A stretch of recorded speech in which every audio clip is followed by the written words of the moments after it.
ladies and gentlemen, and welcome into Key Time Sports. It is Key Time coming back to talk about the college quarterfinals before the semis and the national championship. As you can see, we have our participants right here. Currently, it is number 5 Texas against number 4 Arizona State in the Chick-fil-A Peach Bowl. The next game I'll be covering is the Rose Bowl, followed by the Verbo Fiesta Bowl with Penn State and Boise State. And the last game of the day, well, for the New Year 6 is, for the new year on Wednesday is the Notre Dame Fighting Irish and the Georgia Bulldogs. Now, the very first game I'm going to talk about is the one that is going to happen on tomorrow, Penn State versus Boise State. Now, we see that the Penn State Nittany Lions are led by Drew Aller. Okay, Drew Aller, he's had a good season. He's thrown for over 3,000 yards. Another quarterback has came in at times in his place and put up some pretty good numbers too. And then here is their rushing attack. Wait a minute, excuse me. Drew Aller is their top leader in passing yards with 3,021. Nicholas Singleton, top running back, 928 yards. Tyler Warren, top tight end with over 1,000 yards. Jalen Reed, leader in tackles, and Jalen Reed is the leader in interceptions. Now, here is their rushing attack for the Penn State Nittany Lions. Quarterbacks, tight ends, and running backs, wide receivers have ran the ball throughout the entirety of this season with the Penn State Nittany Lions, as you can see right here. Here is their wide receivers. Here's their wide receivers. I want everybody to get a good look because most of these guys might be X Factors coming into tomorrow's game. So get a good look. Here is their kicker, their two kicker system, because sometimes their starting kicker, he's gotten hurt throughout the season. And here is their defense. Now everybody on this defense is a reliable option. They really are. Now when we get down to the bottom of the list, not too many players have played, but they still have a lot of tackles on the season. And to be exact, 850 solo tackles on the season. So now we know what we can see from the defensive side of things with the Nittany Lions. Now let's look at the offensive side. Okay, so offensive side. Penn State's offense averages 35 points per game. Third down efficiency is 47%, which is one of the worst in college football. Fourth down efficiency is 69%, which is decent, but it's not up there with some of the best in college football. So you have Penn State. Let me tell you who their quality wins are. The only quality win that they have had all season was against SMU, and you saw how SMU pretty much stunk up the joint coming into last week's game when they played against Penn State. So now that's what the Penn State Nittany Lions offense is, and that's what the defense is. So now we are going to shift over to Boise State. The Boise State Broncos, a team that was not supposed to be here. They are 12-1 right now. They're Mountain West champions. Their quality win of the season. They didn't have any quality wins in the regular season. They didn't have any quality wins until the championship game versus UNLV, which they beat them twice, early in the season and in the championship. So as of right now, I'm going to show you their player statistics and who the Boise State Broncos, who they are led by, because not many people know who's all on the Boise State Broncos team outside of the running back Ashton Jeanty. So Madison Maddox Madison is the quarterback for the Boise State Broncos. He's thrown for over 2,000 yards this year. As I mentioned a few seconds ago, Ashton Genty, he's ran for over 2,000 yards this year. Leading receiver for the Broncos the are Cameron Caper. Leader in tackles, Ty Bennyfield. And leader in interceptions is Ty Bennyfield. So now we see that the Boise State Broncos have a three quarterback system: Madison Maddox, Malachi Nelson, Max Culford. And we see their we see their stats when it comes to their quarterbacks. Rushing attack. The rush attack is led by Ashton Genty, and then you see everybody on down the list. You see everybody on down the list. It's been running backs, QBs, half fullbacks, wide receivers, and sometimes they even have a place kicker that has ran the ball, but not for very many yards. So that's not too much to talk about there.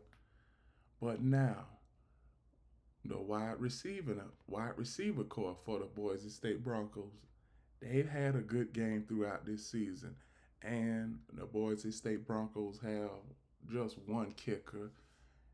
The kicker, he hasn't missed a kick all season. He's 100% on extra points, and he's missed three kicks. On field goals, he is 81.3%. 81.3%. So you have a reliable kicker that can make field goals in pressure packed moments. And here is the aforementioned Boise State Broncos defense. Now, everybody on this defense is pretty good. Most of these guys at the bottom right here might be an X factor for tomorrow's game. So just look out for some of these names. Some of these names, they might come up with the big wow play later on in the game. Now, as far as the defense, 747 solo tackles as a defense. So defense has been pretty good, but yet Boise State, they still haven't played anybody of a top caliber. So that's why I'm not confident with the Boise State Broncos. Now let's see about their offense. Their offense has averaged 39 points per game. Third down efficiency, 49%, which is average. Fourth down offensive efficiency, 71%, which is one of the best in college football. And then when you see where they have a bell cow running back, Boise State Broncos, they gonna have some trouble on their hands because Penn State's defense is built to stop the run. Matthew Maddox, he might have to throw the Boise State Broncos to a win in this game. And I haven't seen enough tape where he can put the Broncos on his back and win a game, because you have to look at it like this. Most of the Boise State Broncos schedule was against subpar competition. When it gets to the fourth quarter, most of those games they were leading by at least 14 points or more. So they haven't really had to deal with any pressure packed moments when it comes to their opponent. But that is going to change tomorrow night versus the Penn State Nittany Lions. So who do I have winning this game?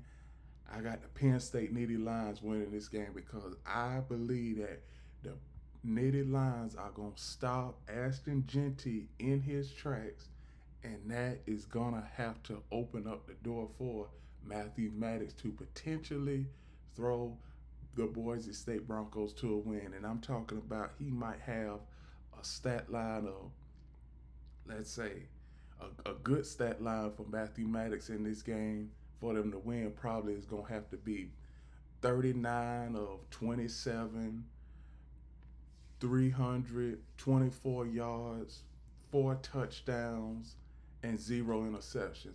But do I think that it's going to be like that? No, I don't, because outside of he hasn't thrown the ball outside of 35 times at all this season.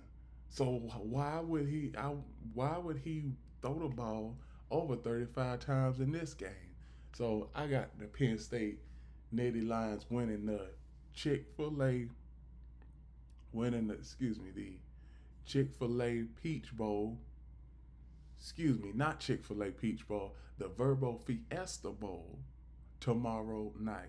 The next game I'm going to talk about is the Chick-fil-A Peach Bowl between the Texas Longhorns and the Arizona State Sun Devils. Now, this game, I'm expecting a blowout in this game. I really am.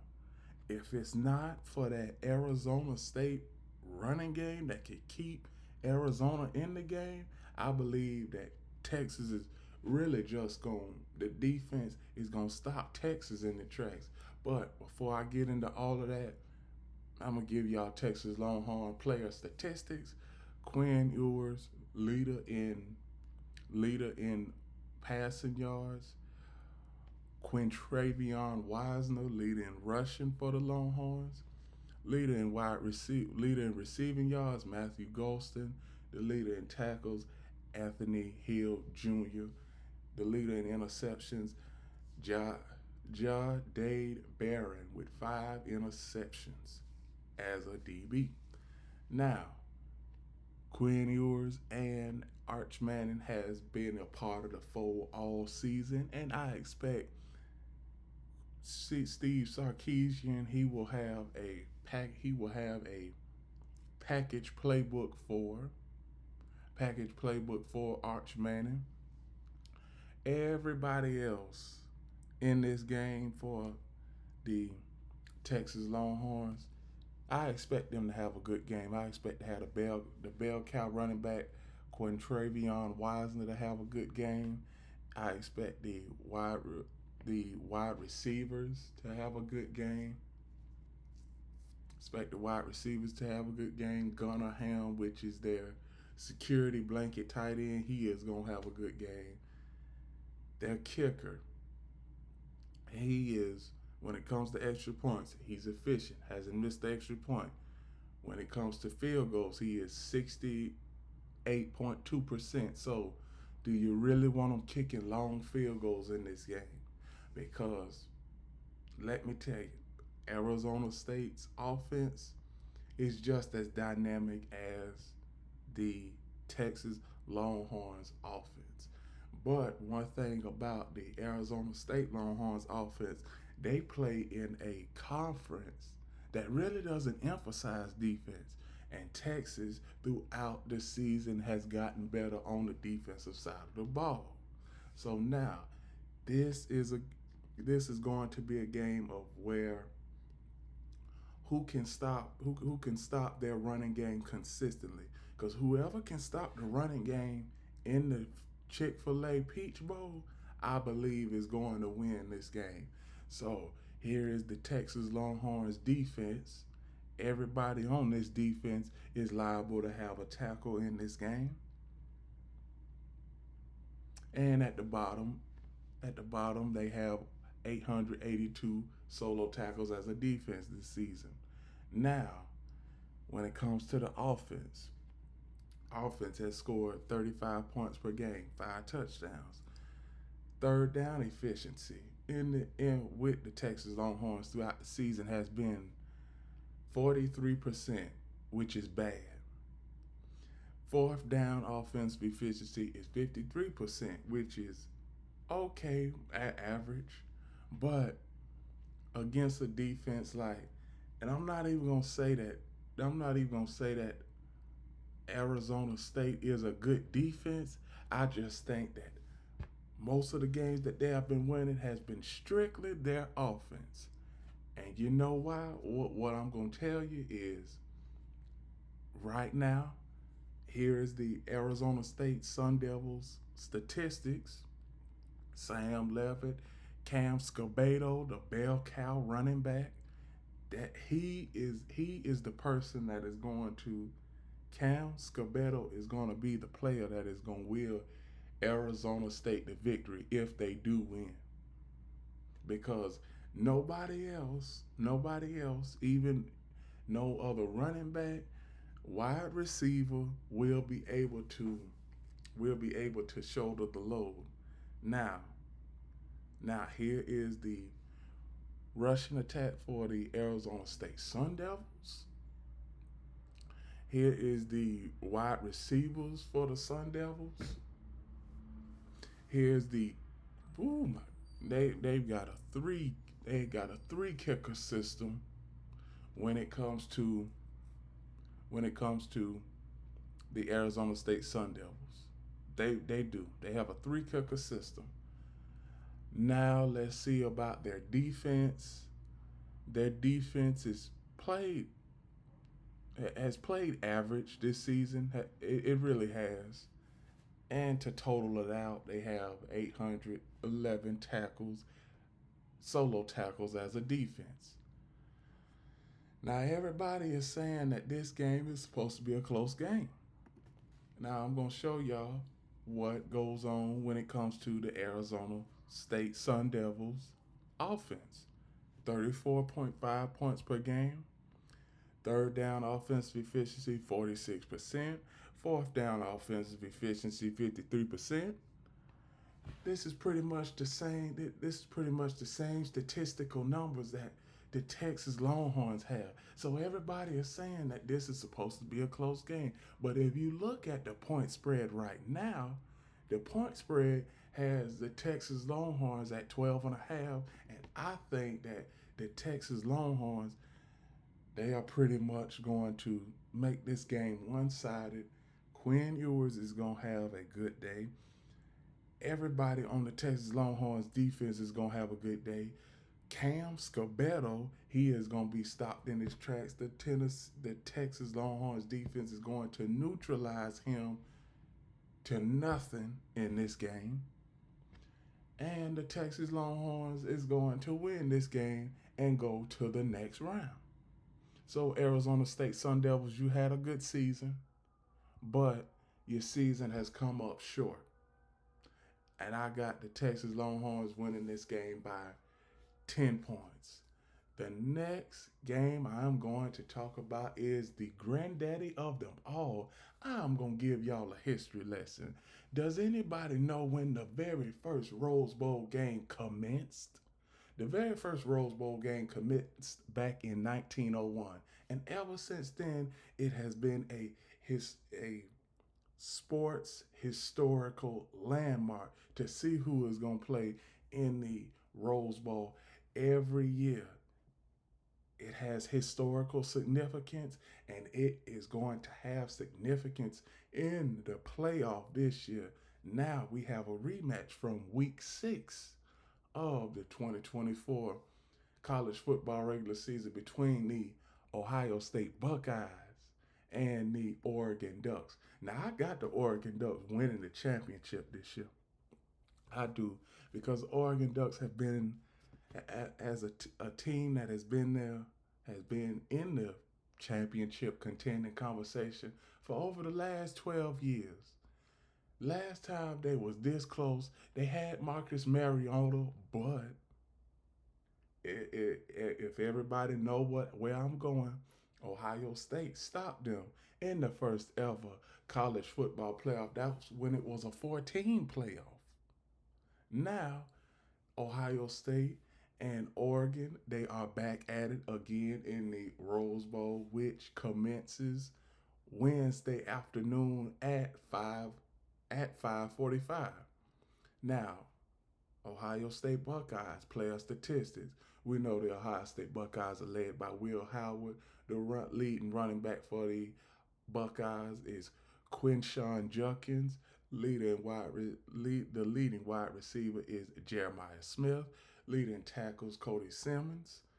Cody Simmons. Leading interceptions Denzel Burke. So now, Ohio State has a three quarterback system. You all know who their quarterbacks are. We all know who their we all know who is their bell cow at running back for their rushing attack. Here is here is their wide receivers, led by Jeremiah Smith and M.A. Igwubuka. Those guys are going to have a good game against the Oregon Ducks. The kicker, they have a two kicker system. One thing about that kicker, when it comes to kicking long field goals, he has missed 4 field goals. He is 9 of 13 when it comes to kicking field goals. So now, Ohio State, do you feel comfortable letting your kicker kick 40 plus yard field goals? Because he has missed one from the 40 plus yard range, and he has missed one from the 50 plus yard range. He's missed two from the 30 plus yard range. So I believe that there's trepidation right there. I wouldn't be surprised if Ohio State went for it a couple times on fourth down in this game. Here is the defense for the Ohio State Buckeyes. Everybody get a good look at the players, because some of these players, they might make a big name in Wednesday's game, and others, they might not have a chance to play at all. But it is good for me to cover every player that is on the Ohio State Buckeyes, and that's for any football team, no matter what it is, college or pro. It's always good for me to cover every player. So now, let's get to the offense. Ohio State's offense has averaged 37.8 points throughout the entirety of the regular season. Third down efficiency for the offense, 42%, which is decent. Fourth down efficiency for the offense, 70%, which is one of the best in college football. Now, let's shift on over to them Oregon Ducks, or as specifically as I like to call it, when everybody know that I'm talking about the Ducks, the Quack Attack. So let's shift on over to the Quack Attack. The Quack Attack is led by Dylan Gabriel. He's had a great season. Over 3,000, he's passed for over 3,000 yards. The leading running back for the Oregon Ducks is Jordan James. Leader in wide receiver, Tez Johnson. Leader in tackles, Bryce Butchler. Leader in interceptions, Tasheem Johnson with 3 interceptions. Now we see that the Oregon Ducks they have a 3 quarterback system. Running the rushing attack has pretty much shouldered the load this year, led by Jordan James. I expect Jordan James to have See, this game right here, we've already saw this game on tape, so it's not like that. It's not like this is the first time that these two teams are playing each other, because we've already saw it on tape. But do I think that Oregon will have the same type of efficiency that they had when they first played Ohio State? No, I don't think so. But I still think that when it comes to those pressure packed moments, I believe it's more pressure on Ryan Day to win this game and get to a national championship than it is for Dan Lanning.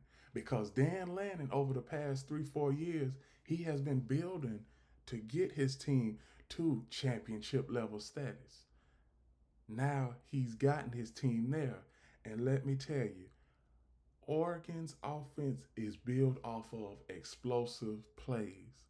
Let me tell you, as far as their explosive plays this year, the longest play that they've averaged this year is 35 yards. So they constantly throwing the ball down the field. But as you can see, their running game, they have a balanced offensive attack.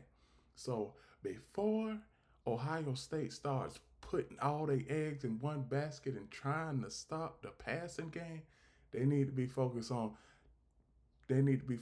players like Jordan James, Noah Witten, as far as the running backs concerned, because the running backs, they are gonna have their imprint on this game too. The wide receivers for the Oregon Ducks, they are gonna have their imprint on this game, led by Ted Johnson, Evan Stewart, Trayshawn Holden, Terrence Ferguson.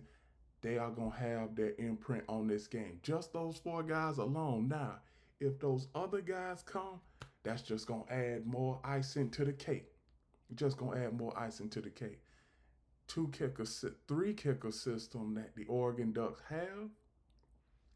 The defense, Oregon's defense is one of the best in college football, and that defense is not getting enough credit because the Oregon Ducks offense averages over 30 points a game. But as you can see, here's their defense. Their defense is pretty good. Now, most of these guys at the bottom, they haven't played much. That's why I label most of them as X factors going into games like this, because you are going to need those no name players to make big plays. That's what playoff games and championship games are all about. For a no name player to come off the bench that you haven't heard of throughout the entirety of this season and make a big time play. And that's what most of these players are going to do come Wednesday, come Wednesday afternoon in this game. So now Oregon's offense, 37.9 points per game. Third down offensive efficiency, 49%, which is not good, but it's decent. Fourth down offensive efficiency is 64%. So now we see what Ohio State has on the offensive side of the ball. We see what the Buckeyes have on the defensive side. We see what Oregon has on the defensive side of the ball. And we also see what Oregon has on the offensive side of the ball. So now my pick for this game is I'm going to go with the Oregon Ducks because I said earlier that I got the Oregon Ducks winning the national championship. So I believe the Quack Attack is going to run right through. It's going to run up and down the field on the Ohio State Buckeyes, because Ohio State Buckeyes in some games, they are able to get off the field on third down, and then other games, they have trouble getting off the field. And Oregon, now, I went back and looked at that entire game in week 6 up in Eugene, Oregon, when Ohio State and Oregon played. And I saw that Ohio State had the same problem. They were not able to get, excuse me, they were not able to get the Oregon Ducks off the field on third down. And let me tell you, back in that game, Oregon, they averaged 7 yards per play, whether it was first or second down. So third down, you had a whole lot of third down and shorts in that game. I expect this game to be the exact same way. I expect it to play out a little bit differently, but at the end of the day, I expect Oregon to pull this thing out. I really do. Now, that's no slight to Ohio State, but sometimes Ohio State, they just a team full of hype and they really can't deliver in those pressure packed situations. Now, Oregon, one of the new teams on the block, they haven't been at this height before under Dan Lanning, under the tutelage of Dan Lanning. So now they have a chance at making, of now going further on into the playoffs. They've been the number one team all year long. Now let's see what they can do against Ohio State again, and can they win again to the same fortitude that they won back in Eugene, Oregon in week 6. So I got Oregon winning this game by a touchdown because that's how close this game is going to be. It is going to be a touchdown difference in this game.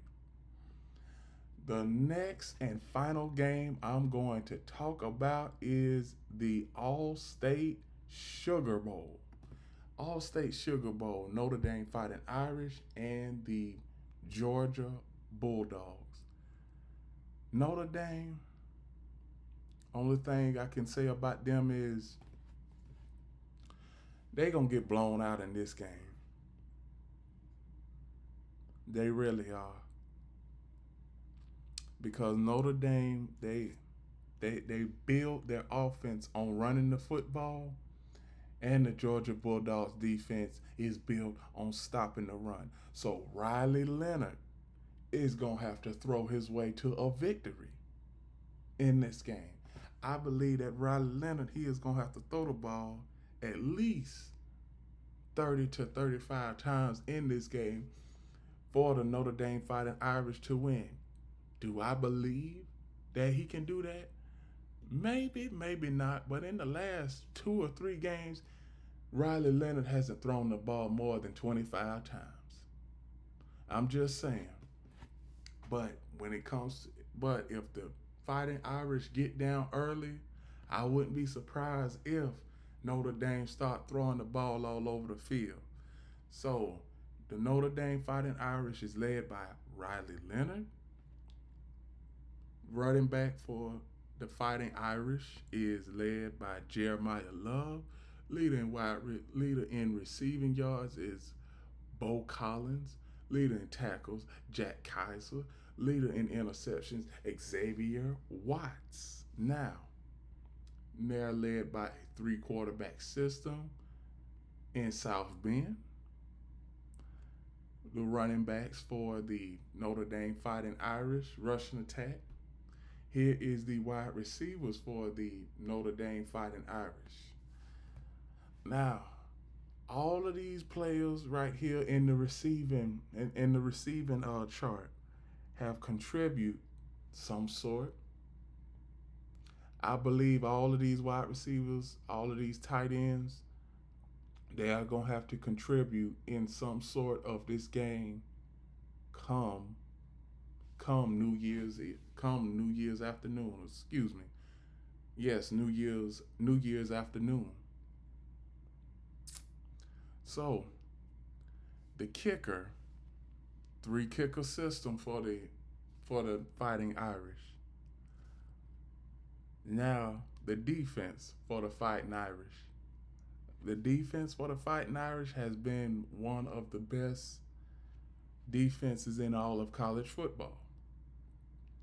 And as you can see, like I always say, even though some of these guys haven't played much, they might just be an X factor in the game on New Year's Day, and if they are able to get further on in the playoffs, they might become an X factor. So watch out. Solo tackles for the Notre Dame Fighting Irish is 820 solo tackles as a defensive unit. Now, Notre Dame's offense, 39 points per game throughout the regular season. Third down offensive efficiency, 39%, one of the worst in college football. Fourth down efficiency is 76%, which is the absolute best in college football. So, one thing about the Georgia Bulldogs defense, if you cannot stop Notre Dame on third down, do not be surprised if they try a trick play on fourth down, because that's what these statistics are saying to me. Because I've seen it. I've watched 5 Notre Dame games throughout the entirety of this season, and they have all said the exact same thing. Excluding the debacle that they had against Northern Illinois University. That was early in the season, and pretty much everybody don't forgot about that. But back to what I'm talking about right now. Third down efficiency for Notre Dame, they're really not up to par. But they have tried trick plays on fourth down, and they have worked. They have worked throughout the entirety of this season. So you see what the Notre Dame Fighting Irish offense and defense can do. Let's see what the Georgia Bulldogs defense can do. Now, I have some news to break to everybody. Carson Beck, he is dealing with an elbow injury to his throwing arm, so he might not be able to play at all this playoff cycle, and he is declaring a spot in the NFL draft come April. So this might be the this might be the last time that we all have seen Carson Beck throw a football for the Georgia Bulldogs. So who is going to start in his place is Gunnar Stockton. We've seen Gunnar Stockton's season stats: 25, 32, 206 yards. In his mop up duty, he is 78.1% as far as completion percentage, and his rating is 126. 126. Now, the running back, the lead running back for the Bulldogs is Nate Frazier. Leader in receiving, Adrian Smith. Leader in tackles, Malachi Starks. Leader in interceptions, Dalen Everett. Now we see where Gunnar Stockton he has played well in mop up duty. Here's the wide receivers for here's the rushing attack for the Georgia Bulldogs. Here's the wide receivers and tight ends. Here's their kicker. And here is their defense. Now, their defense has been one of the best in all of college football, not just this season, but for the past few seasons. Now, we see where they have, let's say, 780 tackles, solo tackles as a defensive unit. Now, as far as their offense concerned, offense throughout the regular season for the Georgia Bulldogs, 34 points per game. Third down offensive efficiency, 40%. Fourth down offensive efficiency, 75%, which is up there with one of the best in college football. We see what Georgia can do on the offensive side. We see what they can do on the defensive side. We see what Notre Dame has done up to this point. Notre Dame fans, you had a good season, but it's going to stop. It's going to stop in the All-State Sugar Bowl because Notre Dame, you don't have the type of offense. You don't have the type of offense and the type of receivers that the Georgia Bulldogs have. You don't have the type of defense that the Georgia Bulldogs have. So I wouldn't be surprised if Georgia wins this game by 2 touchdowns. I wouldn't be. Because Georgia's defense, see, one thing about it, Georgia's defense is going to keep their offense in the game no matter what. No matter how ugly no matter how ugly the game may get, Georgia's defense is going to keep the opponent's offense at bay. And in this game, I expect the Georgia Bulldogs defense to do the exact same thing. And with that, that is my outlook and predictions to the second round of the college football playoff. Please like, comment, share, subscribe. Click the notification bell to get notified of all of my reaction videos, shows, and other content. And this is not the only video that I'm going to be doing today. I'm going to do 2 other videos. The next video I will be doing, I am going to do that in about 5 to 10 minutes. So don't go anywhere. If you got to go get your morning coffee, go on ahead and get your morning coffee because this is going to be these next two shows are going to be very informational in whatever you do as far as fantasy football, college fantasy football, or placing a bet on what team will win the Super Bowl or win a playoff game. So these next two videos are going to be very informational, but as of that, this is all I have for this video. Please remember, like, comment, share, subscribe, Key Time Sports. Click the notification bell to get notified of all of our reaction videos, shows, and other content. Please like, share, and follow Key City Sports on TikTok. And remember one last thing, the key is always on time. See y'all in a little bit.